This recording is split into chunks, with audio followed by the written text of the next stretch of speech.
Hey everyone, it's Jess from ColDesi, and today we're sublimating puzzles using our Sawgrass SG1000 and our 30-piece puzzle blank that you can find on colemanandcompany.com.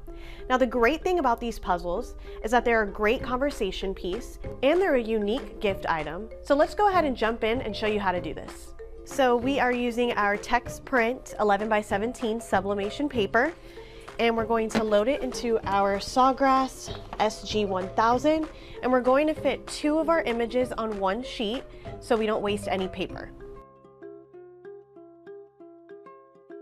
So what we're going to go ahead and do next is take our sublimated coated side, which is the glossy side versus the back of the puzzle, and we're going to flip it onto our image, and you'll want to make sure that you have enough bleed on all 4 sides of the puzzle. And once you have that, you'll secure it into place with some heat tape. Make sure.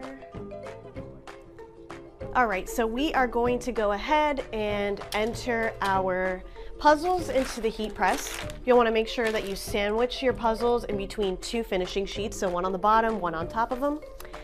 And we're going to place our puzzle side face up, so that we really make sure that the transfers and the image gets into the grooves. Now this heat press we're using is a Hotronix Fusion IQ.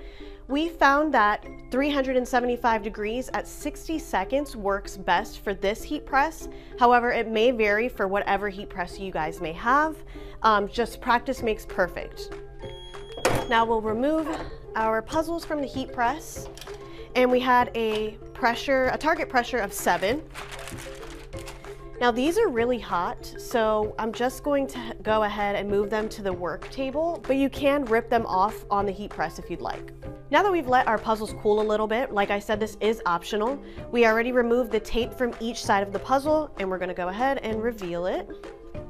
Now again, these puzzles did come in a 2-pack for $8. So each of them would be around $4, and you can sell these for about 20 to 30 bucks. Now you know of another great way to make money with your sublimation printer. If you'd like to find any of the items used in this video, visit colemanandcompany.com. Thanks for watching.